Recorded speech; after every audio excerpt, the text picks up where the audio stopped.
For years, she told everyone I was the problem. Our friends, our families, they all heard her version of the story. I was distant.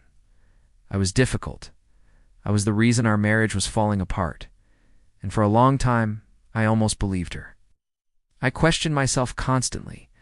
Was I not trying hard enough? Was I really the one pushing her away? It felt like I was living in a fog, constantly second-guessing my own reality. The arguments became a daily ritual.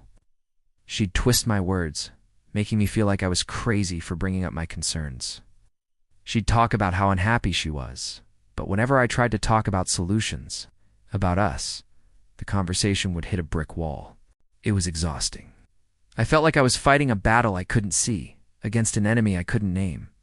I suggested counseling, date nights, anything to reconnect, but she always had an excuse. It was always my fault, my timing, my approach. Then came the late nights with friends, and the sudden need for privacy. Her phone, which used to lie around casually, was now glued to her hand or always face down. When I'd walk into a room, she'd quickly close apps or end a call. She'd say I was being paranoid, that my insecurity was suffocating her. The gaslighting was so intense, I started to believe I was the jealous, controlling husband she described to her friends. The emotional toll was immense. I felt isolated, confused, and utterly alone in my own home. The truth finally came out, not in a big, dramatic confession, but through a series of simple, careless mistakes. One evening, she left her tablet on the coffee table, logged into her social media account. I wasn't looking for anything, I swear. I was just moving it to clean. But the screen lit up with a notification, a message from a name I didn't recognize. Curiosity got the better of me, and there it was. Not just one message, but months of them. It was all there in black and white.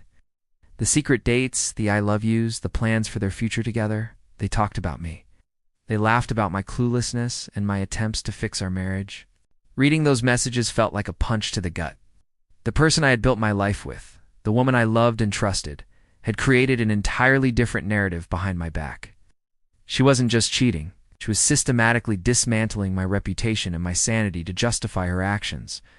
The most painful part was seeing how she described me to him. The same thing she'd tell our friends, that I was cold, unattentive, the source of all her unhappiness. It was a carefully constructed lie to paint herself as the victim and me as the villain. The fog finally lifted, but the clarity was agonizing. Everything she had ever accused me of being manipulative, dishonest, was exactly what she was doing. Showing her the messages was strangely calm. There was no more room for lies, no more space for her to twist the narrative. The evidence was undeniable. She didn't even try to deny it.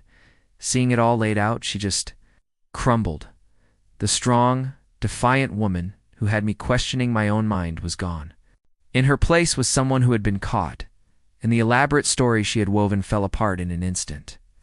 The aftermath has been a long and difficult road of healing. Rebuilding my life and my sense of self-worth is a daily process. But sharing this story isn't about revenge. It's about taking back my own narrative. It's for anyone out there who has been made to feel like they are the problem, who has had their reality questioned. Trust your gut. Your feelings are valid. Sometimes the story everyone hears isn't the real story at all. Thank you for listening.